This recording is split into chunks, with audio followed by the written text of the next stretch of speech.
जिद्दू कृष्णमूर्ति की किताब freedom from the known से चैप्टर 1 भाग 6।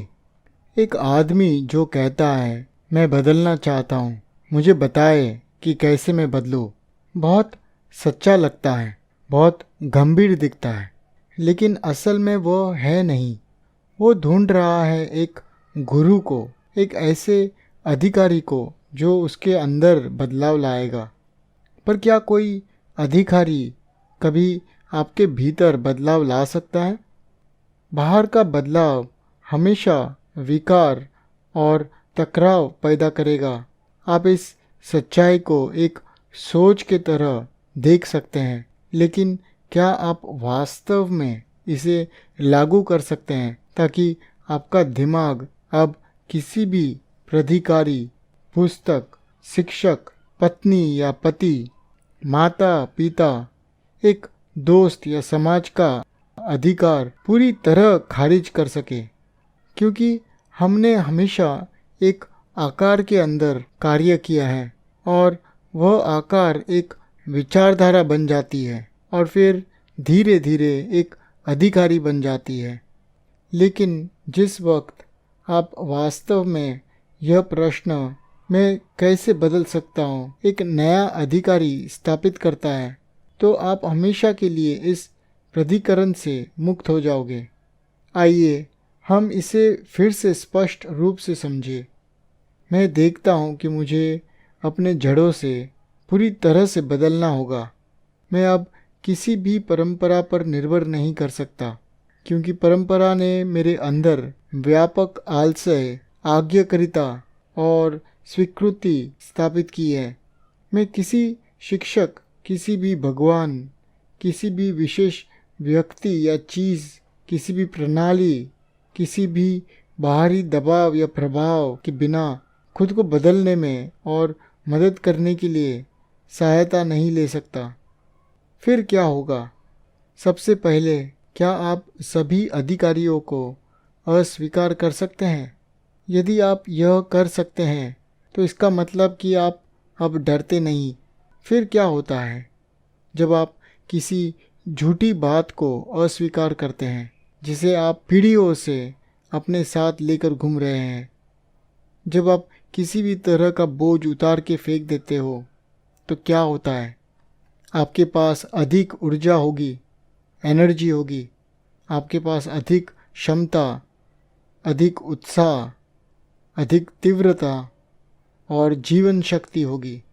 यदि आपको यह महसूस नहीं होता है तो आपने बोझ अभी तक नहीं उतार फेंका, आपने अधिकार के मृत वजन को नहीं छोड़ा। लेकिन जब आप इसे निकाल देते हैं तो कोई गलती करने का डर नहीं रहता, सही या गलत करने का कोई डर नहीं रहता। तो क्या वह ऊर्जा स्वयं आत्म परिवर्तन नहीं है, एक ट्रांसफॉर्मेशन नहीं है? हमें ऊर्जा की एक जबरदस्त मात्रा की आवश्यकता है और हम इसे भय के माध्यम से नष्ट कर देते हैं। हर प्रकार के भय को दूर करने से जो यह ऊर्जा होती है, वह ऊर्जा स्वयं ही भीतर की क्रांति पैदा करती है। आपको इसके बारे में कुछ भी करने की ज़रूरत नहीं है। तो आप अब अकेले रह जाओगे और आदमी के लिए यह एक वास्तविक स्थिति है। जो आदमी इस सब के बारे में बहुत गंभीर है और अब किसी की मदद के लिए या किसी भी चीज़ की तलाश में नहीं है, तो वह एक नई खोज के लिए आज़ाद है। और जब आज़ादी होती है, स्वतंत्रता होती है, तो ऊर्जा होती है और तब वह कभी कुछ गलत नहीं कर सकता। आज़ादी होने पर सही या गलत करने जैसी कोई बात नहीं होती। आप स्वतंत्र हैं और उस केंद्र से आप कार्य करते हैं और इसीलिए कोई डर नहीं है। एक मनस जिसमें कोई डर नहीं है, वह प्रेम करने में सक्षम है और प्यार के साथ वह कुछ भी कर सकता है।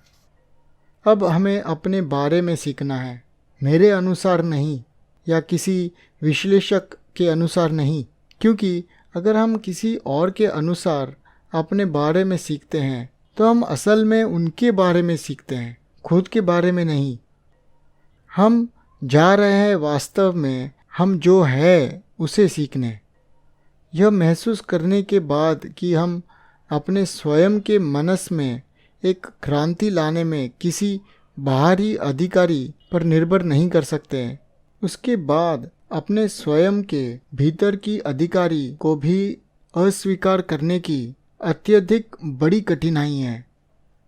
हमारे अपने खुद के अनुभव, हमारी राय, ज्ञान, विचारों और आदर्श, यह भी हमारे अंदर अधिकारी पैदा करती है। आपको कल एक अनुभव हुआ था जिसने आपको कुछ सिखाया है, और जो आपने सीखा वह एक नया अधिकारी बन जाता है, और भले वह कल का अधिकारी या 1000 वर्षों के अधिकार के रूप में हो, वह विनाशकारी है।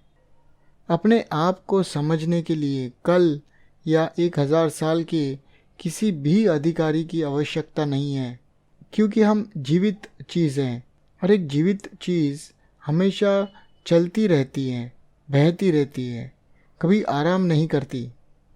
जब हम अपने आप को कल के मृत अधिकार के साथ देखते हैं तो हम ये जीवन की गति को और उसकी सुंदरता और गुण को समझने में विफल होंगे।